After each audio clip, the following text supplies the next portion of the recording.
मैं जिस समय आया आपके बीच में और अभी तक मैं देख रहा हूं जहां इतनी गर्मी है और लोगों से भरा हुआ मैदान हमें दिखाई दे रहा है चारों तरफ। ये जो जोश और उत्साह ये बता रहा है कि इस बार बदायूं की जनता ने मन बना लिया है। न केवल जिताने का काम आप लोग करेंगे बल्कि आदित्य यादव को रिकॉर्ड मतों से यहां जिता करके भेजेंगे।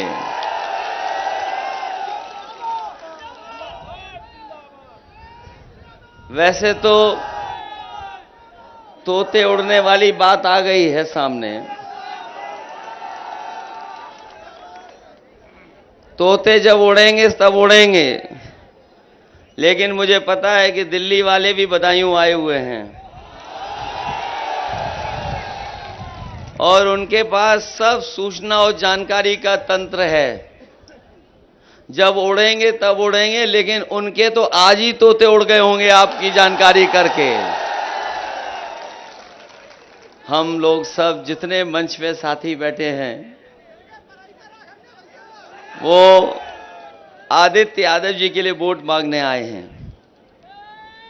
और मुझे याद आ रहा है जब मैं पहली बार मंच पर चुनाव लड़ने गया था, हमारे पुराने साथी जिन लोगों ने वो चुनाव देखा होगा, उस चुनाव में जब मैं अपने लिए वोट मांगने गया था तो केवल मैंने नेताओं के नाम लिए थे और केवल सहयोग की अपील कर करके बैठ गया था। मैं जब भाषण खत्म हो गया तो मुझे याद है कि नेताजी ने दोबारा कहा कि दोबारा भाषण दे दो,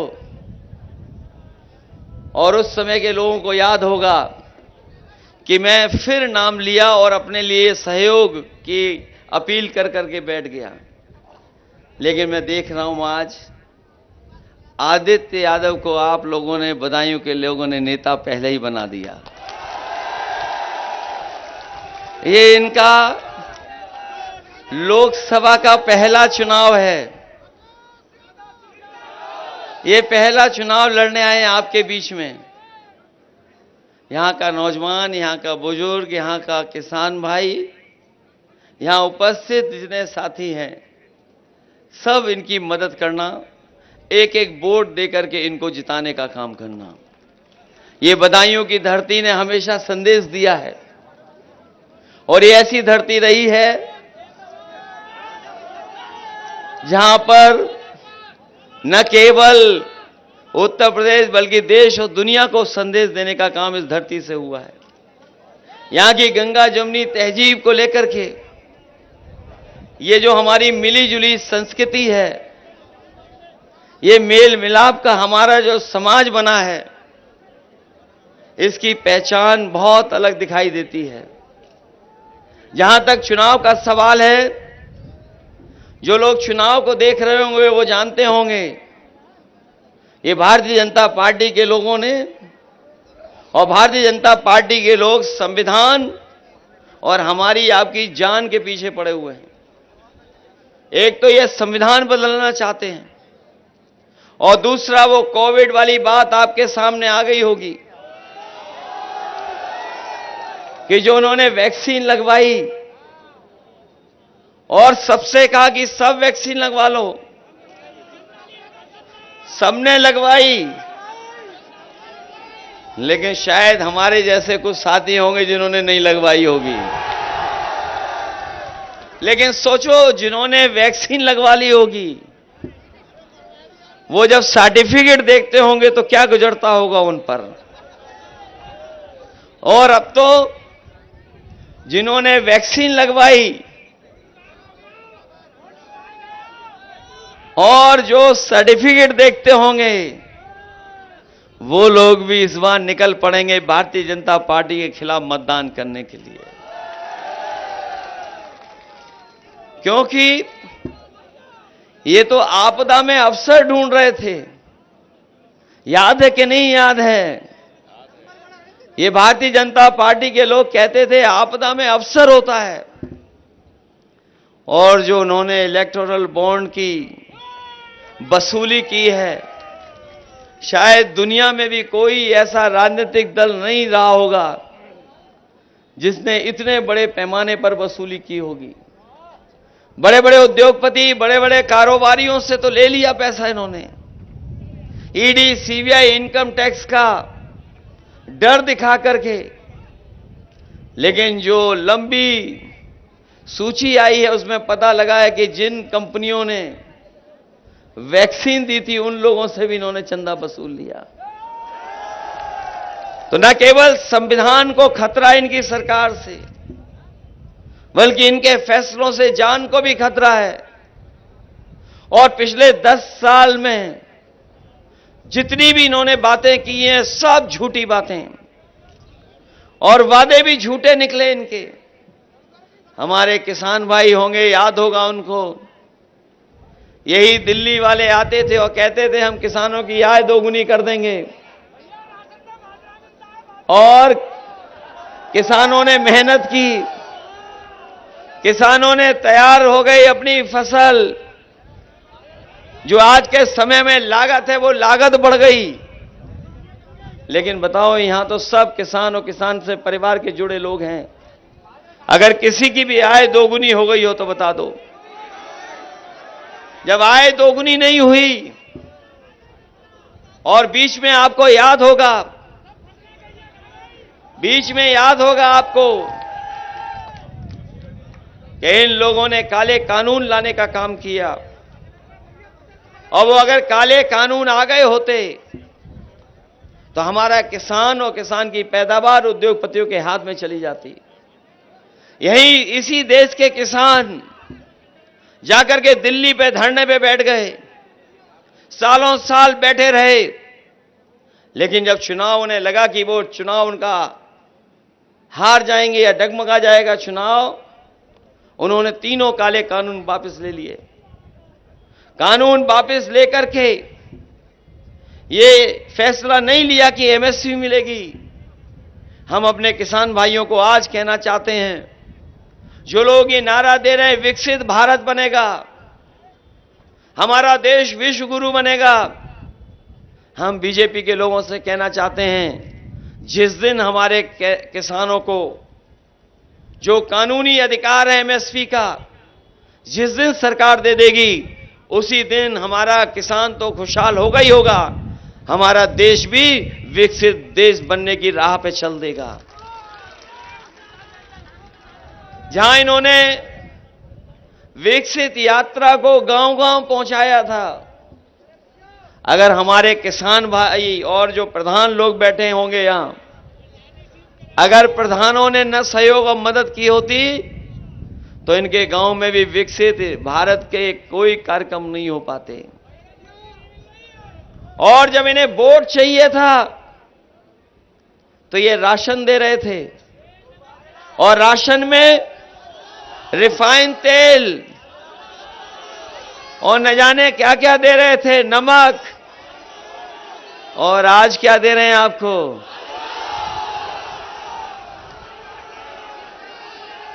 आज आपको क्या मिल रहा है? ये बीजेपी के लोग सोच रहे हैं कि इसको खा करके स्वस्थ हो जाएंगे। बताओ, राशन, और बीजेपी के लोग कहते हैं कि हमने 80 करोड़ लोगों को राशन बंटवा दिया,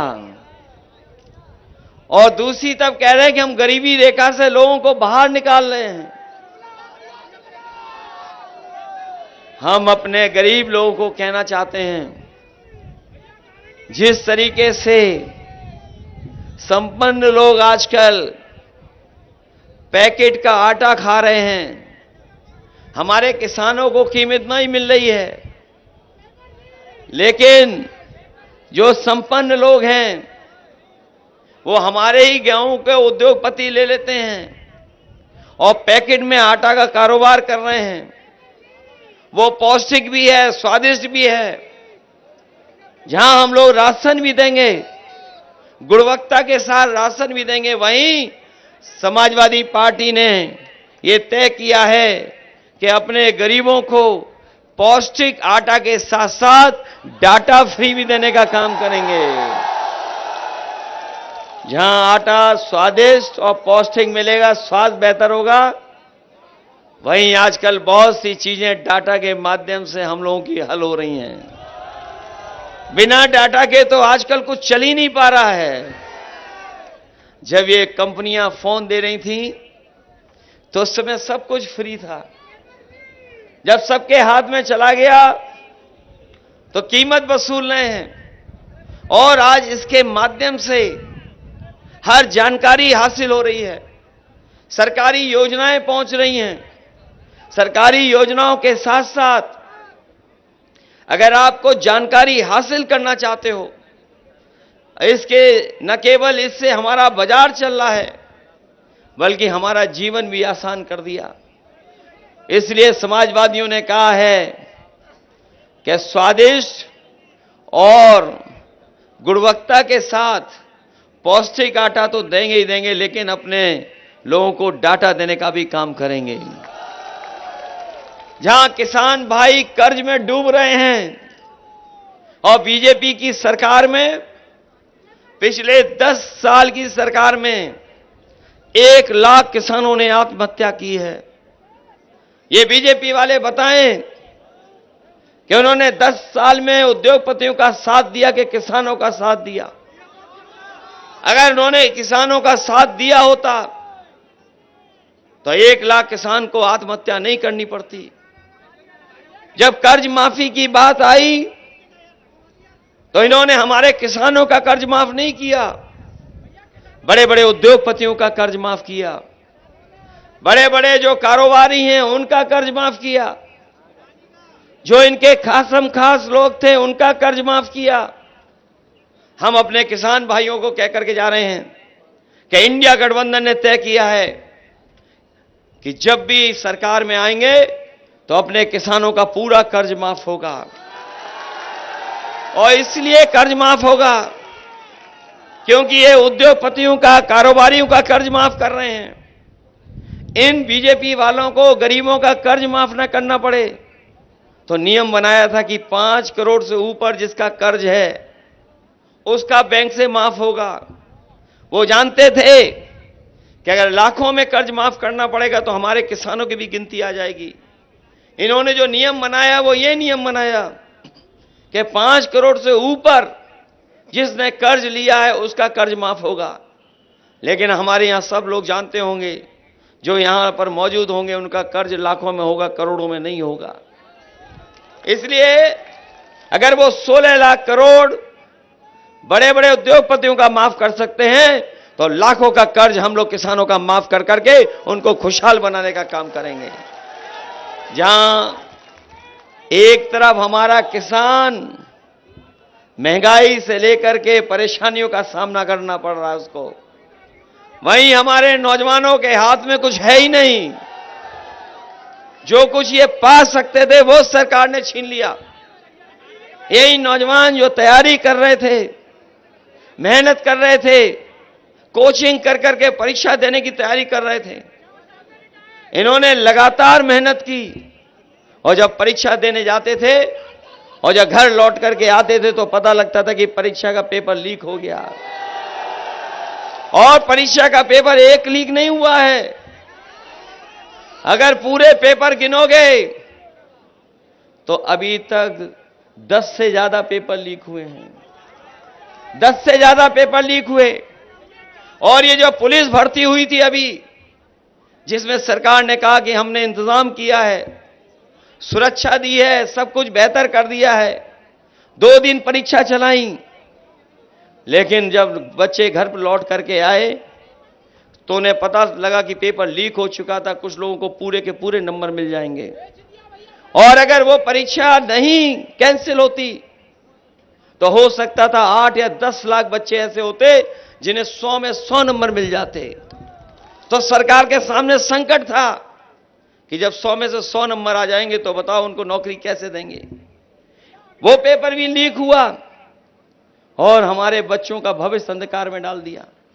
ये बीजेपी वालों को हम गणित बता दें कि जहां अगर 60 लाख बच्चों का पेपर लीक हुआ है और केवल उनके मां बाप को जोड़ दें अगर, तो एक परिवार में 3 सदस्य इस सरकार के खिलाफ हैं, 3 वोट। और अगर 60 लाख हैं लोग ऐसे, तो 60 लाख का गुणा 3 से, तो वो 1 करोड़ 80 लाख।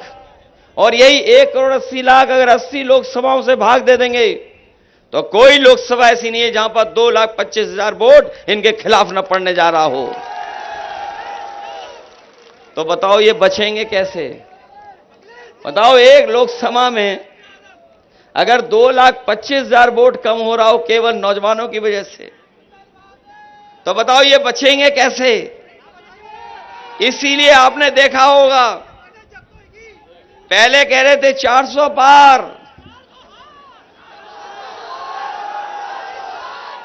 अब हार रहे हैं 400 हार।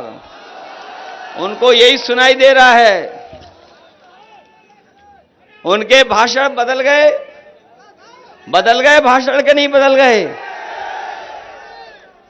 उनके भाषणों में हार के रुझान आने लगे हैं। हार का रुझान आ गया उनके भाषणों में। और कई लोग तो ऐसे हैं, बड़े दिल्ली वाले तो दिल्ली वाले, लेकिन लखनऊ वाले तो चाचा जी को याद करते हैं। जब वो परेशानी में फंस जाते हैं, जब उन्हें कुछ समझ में नहीं आता है, हमने तो और आपने देखा होगा विधानसभा में उनके उल्टे पुल्टे जवाब आपने सुने होंगे। एक बार ये आरोप लगा रहे थे सदन में कि 46 में 56 एसडीएम यादव हो गए। हम लोग खड़े होकर के पूछे कि बताओ मुख्यमंत्री जी, वो 46 में 56 वाली सूची कहां है? उस दिन से लेकर के आज तक बताओ वो सूची क्या जारी की इन्होंने? क्या जारी कर पाए वो? और फिर कहां चले जाते हैं वो? फिर वो चाचा को ढूंढते हैं। उनका आपने वो योगा वाला भी देख लिया होगा। कहते थे 4 बजे सो के उठ जाते हैं। जो व्यक्ति 4 बजे सो के उठता हो और जब योगा करने के लिए कैमरा टीवी लगाओ, तो बताओ एक टांग पे नहीं खड़ा हो पाता हो। और किसने कहा था कि एक टांग पे खड़े हो? लोम अलोम कर लेते तो नहीं पकड़े जाते। बताओ पकड़े गए कि नहीं पकड़े गए? ये बहुत अलग तरह के लोग हैं। अब इनकी नजर संविधान पर पड़ी है, संविधान को बदलने की। लेकिन जनता ने भी मन बना लिया है कि जो संविधान बदलने की बात करेंगे उन्हें वो सरकार से बदल देंगे। जो लोग डबल इंजन वाले थे, बड़ी बड़ी होर्डिंग लगा रहे थे डबल इंजन की, ये जो डबल इंजन वाले लोग हैं, होर्डिंग देखना बड़े बड़े शहरों में लग गई होंगी। होर्डिंग लगी हैं, बड़ी बड़ी होर्डिंग लगी थी। बरेली में देखा, और जगह देखा, हो सकता बदायूं में भी लगी हो। जो डबल इंजन वाले थे उनका एक इंजन पहले से ही गायब है, केवल एक इंजन बचा है। उसको बदायूं वाले वोट डाल करके हटा देंगे। ये संविधान बदलना चाहते हैं। और न केवल संविधान, बल्कि हमारे नौजवान में देख रहा था, जिनकी बाजुओं में ताकत होती है वही खंबे पर चढ़ पाते हैं। अगर इन नौजवानों को दौड़ने का मौका मिल जाए, नौकरी करने का मौका मिल जाए, तो वो खंबे थोड़ी चढ़ेंगे, नौकरी करने जाएंगे। बताओ ये नौकरी कैसी नौकरी दे दी फौज की इन्होंने? ये अग्निवीर जो नौकरी है 4 साल की, हम नौजवानों को कह करके जा रहे हैं कि हम कभी स्वीकार नहीं कर रहेंगे इस नौकरी को। और जब भी सरकार में आएंगे तो पहले जैसी नौकरी, जो पक्की नौकरी होती थी, जिसमें वर्दी और पेंशन और सम्मान मिलता था, वही नौकरी करने का काम करेंगे। ये खाकी वर्दी वाले कभी कभी गुस्सा दिखाते हैं हम लोगों पर। ये खाकी वर्दी वाले भी कभी कभी गुस्सा दिखाते हैं। ये लोग भी समझ लें कि बीजेपी अगर दोबारा सरकार में आ गई तो इनकी 3 साल की नौकरी हो जाएगी। ये सोचते हैं ये कैसे हो जाएगा। कभी कभी पत्रकार साथी पूछते हैं ये कैसे हो जाएगा। मैं उनसे पूछता हूं, बताओ आपको पता था कि फौज की 4 साल की नौकरी हो जाएगी? क्या आपको पता था आधी रात आकर के नोट बंद हो जाएंगे? क्या आपको पता था? तो सोच लीजिए आप लोग भी कि फौज की 4 साल की नौकरी और हमारे खाकी पहनने वाले भाई लोगों की 3 साल की नौकरी। ये जो सरकारी विभागों में आउटसोर्स की नौकरी है, क्या ये आधी अधूरी नौकरी नहीं है क्या? ये नौकरी आधी अधूरी नहीं है क्या? जब चाहते तब निकाल देते हैं कॉन्ट्रैक्ट पे लेकर के नौकरी। और यही नहीं, क्योंकि ये संविधान में जो हमें हक और सम्मान मिला है, संविधान जो हमें अधिकार देता है, उसको छीनने का नया तरीका निकाला है। जो चीजें सरकारी थी उनको बेच रहे हैं, उनको प्राइवेट हाथों में लेकर के ले जा रहे हैं। सोचिए अगर वो प्राइवेट हाथों में चली जाएंगे तो क्या हमें और आपको आरक्षण मिलेगा क्या? ये जो हवाई जहाज वाली कंपनी थी सरकार की, विभाग की, जिसमें 1 लाख के लगभग लोग नौकरी पाते थे, अगर 1 लाख नौकरी सरकारी होती थी तो हमारे पीडीए परिवार के न जाने कितने परिवारों के बच्चों की नौकरी लग जाती थी। ये पीडीए परिवार को धोखा दे रहे हैं। अभी तो जहाज वाली कंपनी बेची इन्होंने, रेलवे भी बेचना शुरू कर दिया है, एलआईसी भी बेची है इन्होंने, पानी के जहाज वाली जो बंदरगाह वो बेच दिए, और बहुत सारी बड़ी बड़ी संस्थाएं जो हमारी टेलीफोन कंपनियां थी उनको बेच दिया। डिफेंस को भी प्राइवेट हाथों में दे रहे हैं। तो सोचो जब सब निजी हाथ में चला जाएगा तो बताओ हमारे और आपके आरक्षण और नौकरी का क्या होगा? बताओ ये संविधान को मिटा रहे हैं कि नहीं मिटा रहे हैं? अगर समुद्र मंथन कभी एक समय हुआ था इस धरती पर तो ये 2024 संविधान मंथन होने जा रहा है। एक तरफ वो लोग हैं जो संविधान के भक्षक हैं और ये जो मैदान में खड़े लोग हैं वो सब संविधान के रक्षक लोग हैं। हम संविधान को बचाने का काम करेंगे। क्या ये हमें और आपको नहीं दिखाई दे रहा? ये जो प्राइवेट कंपनी है उसमें आरक्षण नहीं है, इनमें नौकरियां आरक्षण के तहत नहीं मिलती हैं। और आज का नौजवान तो पढ़ा लिखा है, जानकार है, टाइप कर करके देख लेना। जो प्राइवेट कंपनियां हैं अगर 10 लाख नौकरी देते हैं तो हमारे आपके पीडीए परिवार के उसमें कोई शामिल नहीं दिखाई देगा। इसलिए धोखा मिल रहा है कि नहीं मिल रहा धोखा? सोचो हमारे देश के इतने बड़े पैमाने पे नौजवान बेरोजगार है। कल ही आपने अंतर्राष्ट्रीय लेबर डे मनाया और याद किया मजदूरों को। जो रिपोर्ट आई थी उसके माध्यम से कहते हैं कि 83% नौजवान बेरोजगार है भारत में। सोचो 83% जिस देश का नौजवान बेरोजगार हो वो देश कैसे खुशहाल होगा, कैसे विश्वगुरु बनेगा? इसलिए जहां हमारे आपके सामने संविधान बचाने का ये चुनाव है, वहीं हमें संविधान में दिए हुए अधिकार उनके बचाने का चुनाव है।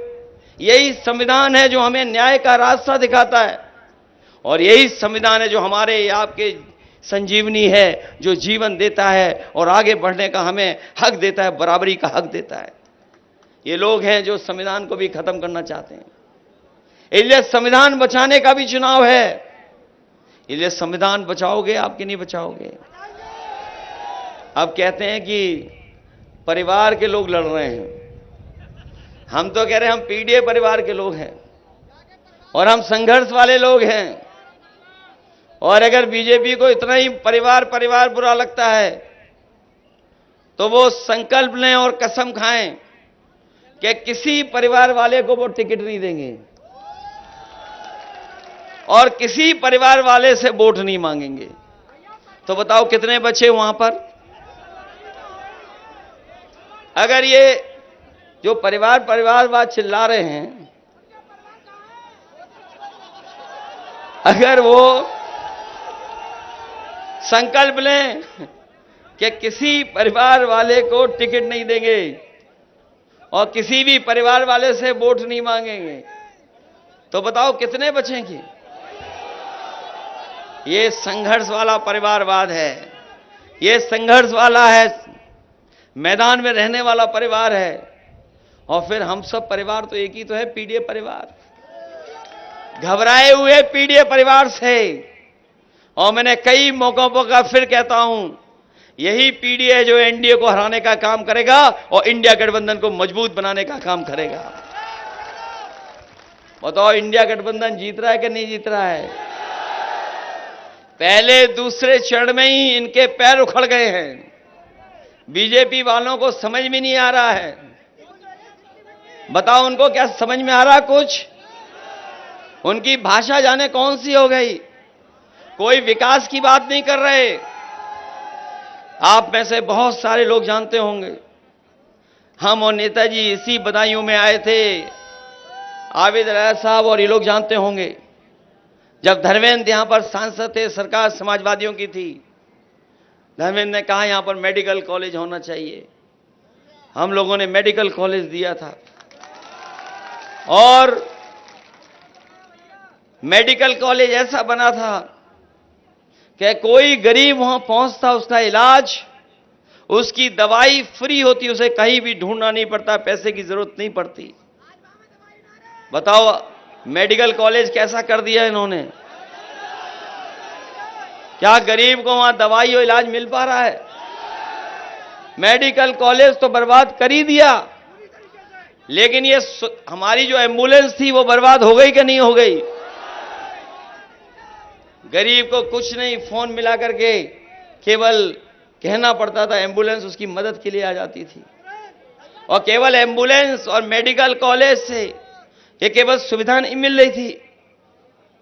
आप पता कर लेना, जितने समाजवादियों ने मेडिकल कॉलेज बनाए और एम्बुलेंस में हजारों लोगों को नौकरी और रोजगार भी मिला था। जहां सेवा हो रही थी वहीं नौकरी और रोजगार भी मिल रहा था। और यही नहीं, बर्बाद कर दी, 100 नंबर वाली गाड़ी भी बर्बाद कर दी। ये 100 नंबर दी थी कि गांव में कोई दूर तकलीफ और परेशानी में अगर है तो फोन मिलाता था, पुलिस उसकी मदद के लिए पहुंच जाती थी। 100 नंबर। और हमारे लखनऊ वालों ने जो योगा करते हैं डगमगा करके, उन्होंने 100 नंबर से 112 कर दिया। हमारे सीधे साधे खाकी पहनने वाले भोले भाले लोगों को लगा कि सरकार ने अगर नंबर बढ़ा दिया तो हमें भी रेट बढ़ा देना चाहिए। बताओ रेट बढ़ गया कि नहीं बढ़ गया? वो तो 100 से 112 किया था, लेकिन हमारे इन लोगों को भी लगा कि रेट बढ़ा देना चाहिए। रेट बढ़ गया। और जो सुविधाएं समाजवादियों ने दी थी लैपटॉप वाली, आज कहीं भी चल रहा होगा लैपटॉप समाजवादियों का होगा किसी गांव में, तो वो चल रहा होगा। और जब उसको ऑन करते होंगे तो नेताजी और हम लोग ही दिखाई देते होंगे। उसकी भी नकल कर ली इन्होंने। हम लोगों ने इतना बड़ा दिया, इन्होंने इतना सा दे दिया। अगर फोटो हम लोगों ने अपनी लगाई तो फोटो उसमें भी लगा दिया, लेकिन घिसते रहो, चलता ही नहीं है। बताओ नकल की कि नहीं की? इन्होंने बोरी की चोरी पार्ले जी बिस्किट से सीखी है, पैकेट से। ये कभी हमारे बुजुर्ग बाजार गए होंगे, पार्ले जी का बिस्कुट पहले लेते होंगे, तो बताओ कितना बड़ा मिलता था, इतना बड़ा पैकेट मिलता था। और कंपनी जैसे जैसे महंगाई बढ़ी, उन्हें मुनाफा कमाना शुरू किया तो पैकेट छोटा होता हुआ चला गया। बताओ आज कितने बिस्किट का मिल रहा है पैकेट? ये दोबारा आ गए तो एक बिस्किट का पैकेट मिलेगा आपको। और इन्होंने यही चीज खाद की बोरी में काम शुरू कर दिया है।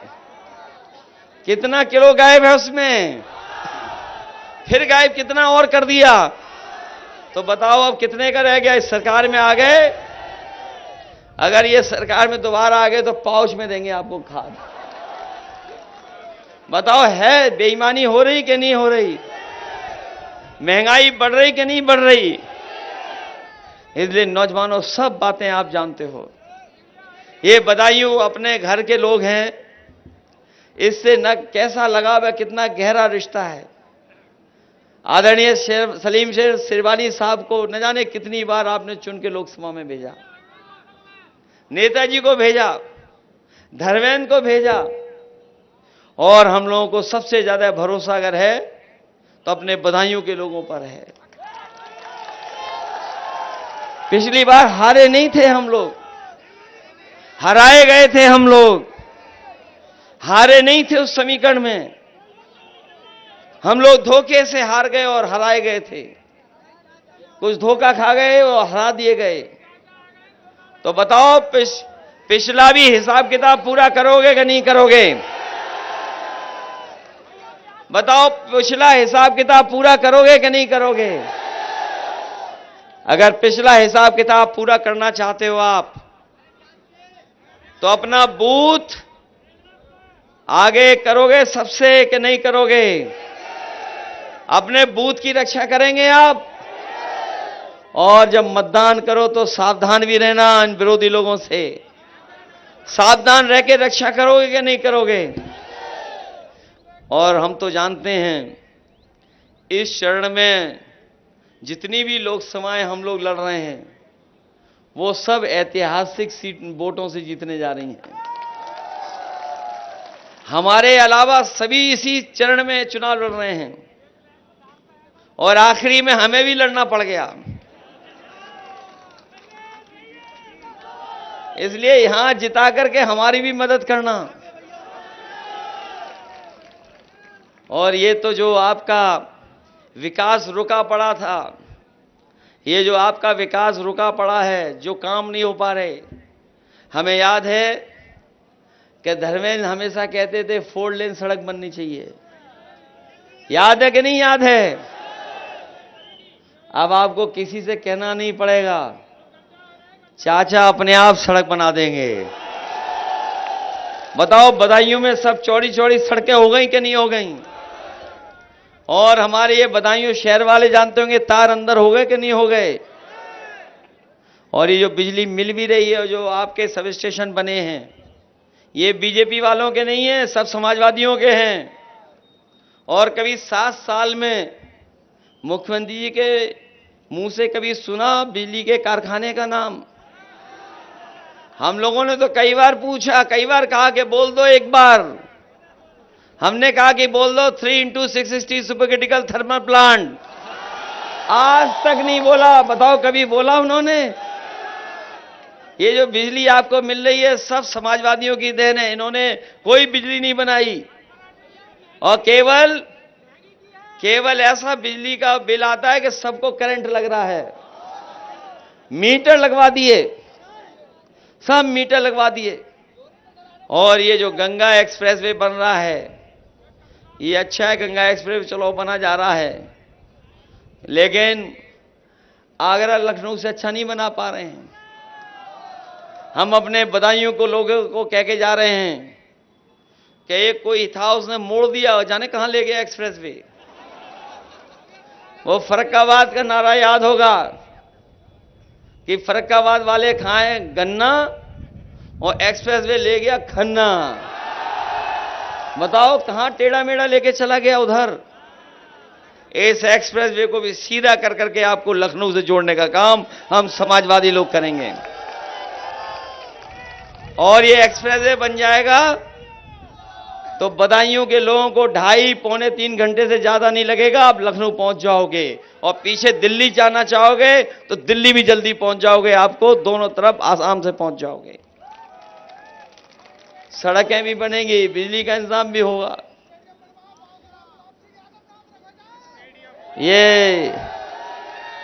ये ठीक का नौजवानों की बात माननी पड़ेगी इनकी। हम आपको भरोसा दिलाते हैं कि बहुत स्टेडियम बनाए हम लोगों ने, बहुत स्टेडियम बने हैं। और स्वाभाविक है, इधर तो जमाना क्रिकेट का हो गया शुरू, और हमारे मुख्यमंत्री जी का क्रिकेट खेलते हुए देखा था आपने। एक बॉल आई और 3 टप्पे खा करके भी बल्ला हवा में घुमा दिया मुख्यमंत्री जी ने। आपने देखा कि नहीं देखा? इसलिए जब समाजवादी सरकार बनेगी तो जिस तरीके से लखनऊ का बना है, जहां पर बड़े बड़े मैच हो जाते हैं, आपके बदायूं में भी नौजवानों को स्पोर्ट्स सेंटर बना करके अपने नौजवानों को मौका देंगे। इसलिए मदद करिए सब लोग, सब मिल करके मदद करना। बोलो मदद करोगे? ये तो जानते ही होगे कि कभी बचपन में चाचा ने और नेताजी ने हम लोगों को लेकर के गए थे पढ़ाने। ये तो पता ही होगा ना। चाचा ही हैं जिन्होंने हम लोगों को हाथ पकड़ करके पढ़ाना सिखाया और सब देखभाल की। और शायद कोई नहीं होगा जिसको गोदी में हम लोगों ने उठाया और आदित्य के अलावा। इसलिए इतने वोट दे देना कि ये रिकॉर्ड मतों से जीत करके जाएं और लगे कि हां, बदायूं के लोगों ने पिछले चुनाव का भी हिसाब किताब इस बार बराबर कर दिया है।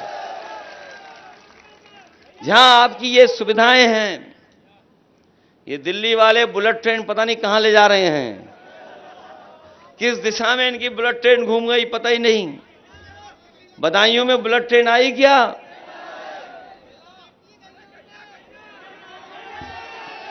इसलिए यहां पर ट्रेन से कोई जुड़ने का काम बदायूं का नहीं हुआ है। इसलिए ट्रेन से बदायूं को जोड़ करके दिल्ली तक ले जाने का काम समाजवादी सरकार में होगा। जहां मैं आदित्य जी के लिए आपसे सहयोग और मदद मांग रहा हूं, वहीं आपके पड़ोस के हैं नीरज मौर्य, उनकी भी मदद करना आप लोग। वो भी इस जिले का ही हिस्सा है जहां चुनाव हो रहा है और समीकरण इससे अच्छे नहीं हो सकते। बताओ, पीडीए का परिवार एक हो गया कि नहीं हो गया? पीडीए परिवार, समीकरण और टिकट सब बेहतर है समाजवादियों की। इसीलिए घबराए हुए बीजेपी के लोग। इसलिए जहां आप आदित्य की मदद कर रहे हैं, वहीं हमारे नीरज मौर्य की भी मदद करना। और अग्निवीर से जैसी व्यवस्था को हम लोग हमेशा खत्म करेंगे, कभी स्वीकार नहीं कर सकते। और नौकरी रोजगार और साथ ही साथ जो सरकारी 30 लाख नौकरियां अभी भरी नहीं गई हैं, उनको भरने का काम भी करेंगे। और जो हमारा संविधान कहता है कि आरक्षण के तहत उन्हें भरा जाए, उस तरह भर करके अपने नौजवानों का भविष्य बेहतर करेंगे। इन्हीं शब्दों के साथ आप सबका बहुत बहुत धन्यवाद देता हूं। इस उम्मीद, इस भरोसे के साथ जब वोट खुलेंगे तो सबसे ऊपर आदित्य यादव सबसे ज्यादा वोटों से जीत करके जाएंगे। बहुत बहुत धन्यवाद, बहुत बहुत बधाई आप सबको।